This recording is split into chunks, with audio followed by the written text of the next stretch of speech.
सतगुरु का बताया हुआ ये अभ्यास कर लिया तो हर डर से मुक्त हो जाओगे। ध्यान रखिए, अभ्यास कहा गया है, अभ्यास में समय देना पड़ता है। बगैर समय दिए कोई भी अभ्यास पूरा नहीं हो सकता, चाहे काम बड़ा हो चाहे काम छोटा। अभ्यास करने पर जटिल से जटिल कार्य बड़ा सरल और साधारण बन जाता है। अभी कुछ ही समय पहले सतगुरु का एक सत्संग सुना। उस सत्संग में बड़ी बारीकी के साथ उन्होंने एक बात समझाई कि भाई सब कुछ मिलता है, इस नाम की कमाई करने से सब कुछ प्राप्त होता है। वो ताकत मिलती है, वो ताकत जो हमारी आत्मा को बलिष्ठ करती है, हमारी आत्मा को पवित्र और पावन बनाती है। वो ताकत कहते हैं जिसे बड़े बड़े ऋषि मुनि पता नहीं कितनी तपस्याएं किया करते थे अन्य युगों में, और इस कलयुग में केवल नाम की साधना करने से हमें वो ताकत मिलती है जिसका उल्लेख शब्दों द्वारा नहीं किया जा सकता। लेकिन उस नाम की कमाई के लिए भी अभ्यास करने की जरूरत है।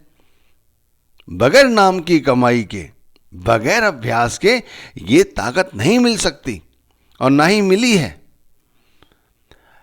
देखो, इतनी बड़ी संगत सतगुरु की, गुरु की देखी, उस संगत में एक बात तो समझ आई कि नाम की ताकत में इतनी शक्ति है कि इतनी बड़ी संख्या में लोग एक जगह एकत्रित हो गए और कई दिनों तक मेला लगा रहा।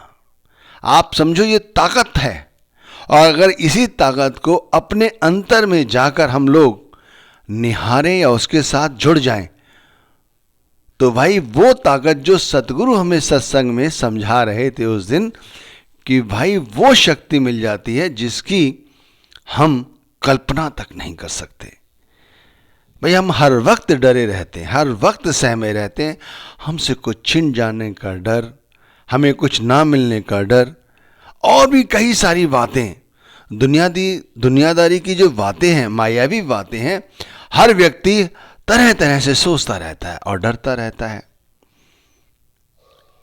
तो नाम के अभ्यास के तरह ही एक ये अभ्यास भी है। कहते हैं यदि ये अभ्यास कर लिया तो फिर दोबारा से हमें फिर डरने की जरूरत नहीं, हमेशा के लिए इस डर से हम मुक्ति पा लेंगे। लेकिन भाई जो व्यक्ति नाम की कमाई ही ना करता हो वो इस बात को नहीं समझ सकता, और जो नाम की कमाई करता हो और यदि उसमें थोड़ी बहुत कमी है तो वो सुधार कर सकता है। और जो नहीं करते हैं वो सत्संग सुन के, अरे गुरु की याद करके ही इस नाम की कमाई को शुरू करें। फिर धीरे धीरे जो मैं अभ्यास बता रहा हूं वो करना शुरू करें। जैसे उन्होंने बताया कि इस नाम में अपार ताकत है, अपार शक्ति है, तो उस अपार शक्ति को समझने के लिए सबसे पहले जो अभ्यास हमें करना है वो है कि किसी भी तरह अपने शरीर को जीते जी खाली करना सीखो। ये अभ्यास करना सीखो। हमें अपने शरीर को खाली करना है। कहते हैं जब मृत्यु आती है तो आत्मा शरीर को खाली करती है, हाथों से, पैरों से, फिर शरीर के ऊपर उठती चली जाती है और फिर वो आंखों के पीछे उतरकर वहां से उस लोक चली जाती है। भाई जिन लोगों के अच्छे कर्म होते हैं, कहा यह जाता है उन आत्माओं को कहते हैं मोक्ष मिल जाता है, सदगति प्राप्त हो जाती है, सदगुरु का भाड़ा मिल जाता है, सदगुरु के दीदार होते हैं, सदगुरु उनकी संभाल करते हैं। लेकिन जो आत्माएं यहां पर केवल अपने आप को धोखा ही देती रहीं, वो यहां से ऊपर तो जाती हैं, फिर ऊपर किस दिशा में और क्या मिलता है उन्हें, ये यदि आपको मैं बताने भी लग गया तो आपकी समझ में नहीं आएगा। आप ये कहेंगे ये भी खाली गाल बजाने वाली बात है, क्योंकि जिस व्यक्ति ने कभी पानी में उतरकर देखा ही नहीं तो वो पानी की गहराई क्या जान सकता है। कहते हैं भजन के अंदर एक ऐसी अवस्था आती है जब हमारी लिव उस मालिक के साथ जुड़ जाती है तब हमारे शरीर की सुध नहीं रहती। इसी तरह हमें यह अभ्यास करना है, हमें भी यह अभ्यास करना है। अगर इस अभ्यास में हम पारंगत हो गए तो हम जीत जाएंगे। फिर हमें किसी चीज का भय नहीं, किसी चीज का डर नहीं। हमें यानी कोई भी उपहेल ना करे, कुछ भी करे, हमें कुछ किसी से लेना देना नहीं रहता। लेकिन इसके लिए यह अभ्यास आवश्यक है। जैसे मैंने कहा और बताया जाता है कि 9 द्वारों को खाली करके आंखों के पीछे जब हमारी आत्मा सिमटती है तो शरीर धीरे धीरे खाली हो जाता है। मृत्यु की अवस्था में यहां से आत्मा चली जाती है तो शरीर मिट्टी हो जाता है, शरीर की हस्ती खत्म।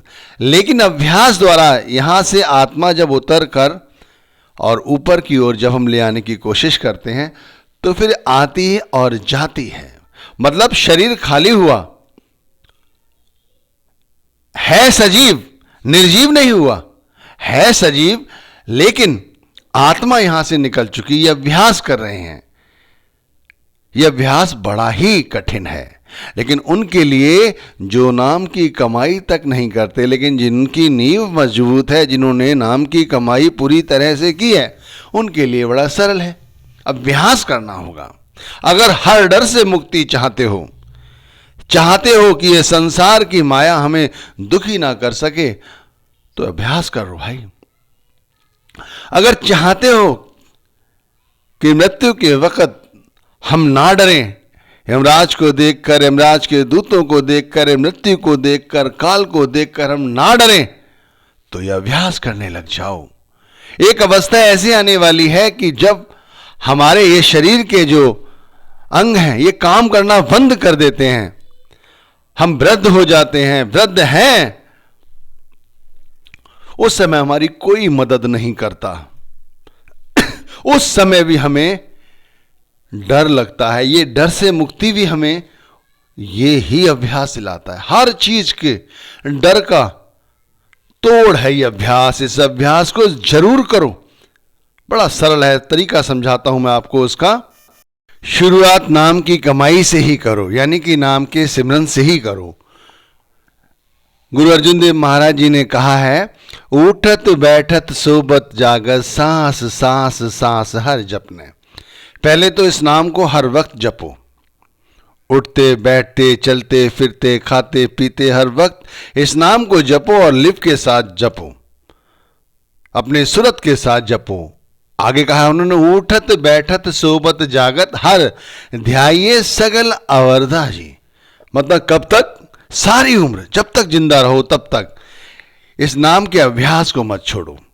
जब नाम के अभ्यास या नाम की कमाई में लगे रहोगे तो फिर ब्रह्म मुहूर्त में उठने की कोशिश करो, रात्रि के तीसरे पहर उठने की कोशिश करो और बैठो चौकड़ी मार के। और जिस तरह शरीर से जब आत्मा निकलती है तो सबसे पहले हाथ सुन्न होते हैं, फिर पैर सुन्न होते हैं, फिर धड़ सुन्न होता है। इसी तरह ये अभ्यास करो कि ये नाम इन्हीं हाथों से, इन्हीं पैरों से, इसी धड़ से निकल रहा है और ऊपर की ओर चल रहा है, यानी कि आंखों के पीछे। ध्यान रखिए, जो अभ्यासी है उसका ध्यान अन्य चीजों में नहीं लगता। जो अभ्यासी है, जो अभ्यासी नहीं है, उसका ध्यान हमेशा ही इन्हीं चीजों में पड़ा रहेगा। इस तरह से आंखों के पीछे लाने की अपने आप को कोशिश करो। जीवित रहे रहे फुन जीवे, पुनर्जन्म ना होई, कह कबीर जो नाम समाने, सुन न रहा लिव सोई। कबीर साहिब कहते हैं, जो जीवित है और जीते जी मरने की कोशिश करता है और फिर वो दोबारा जन्म नहीं लेता, कहते हैं इसके लिए सुन रहा लिव लाई। बस उसके लिए करना क्या होता है, उसकी जो लिव है, सुन्न अर्थात माया रहित होकर शून्यता के साथ ऊपर की ओर चलना शुरू कर दे। ध्यान रखना, यदि हमारी आत्मा, हमारी लिव शरीर को खाली कर रही है, हमारी आत्मा, हमारी लिव बड़ी गहराई से समझने की कोशिश करें। मैं क्या कहना चाहता हूं, ये एक्सपीरियंस है, रियलाइजेशन है जो मैं आपके साथ साझा कर रहा हूं। अपना शरीर जब हमारी लिव, हमारी आत्मा खाली करती है, अगर उस समय हमें किसी भी चीज का हमारा ध्यान रहता है, माया का, परिवार का, किसी भी चीज का, तो समझ लीजिए अभी अभ्यास हमारा पूरा नहीं हुआ। कबीर साहब ने इसे समझा दिया है। भाई ढूंढनी पड़ती है बाणी कि हमारी कहाँ पर इस बात को समझाया जो मैं रियलाइजेशन कर रहा हूँ। क्या ऐसा कहीं कुछ लिखा हुआ है? तो वाकई में कबीर साहब ने इस बारे में बताया है, सुन रहा लिव सोई।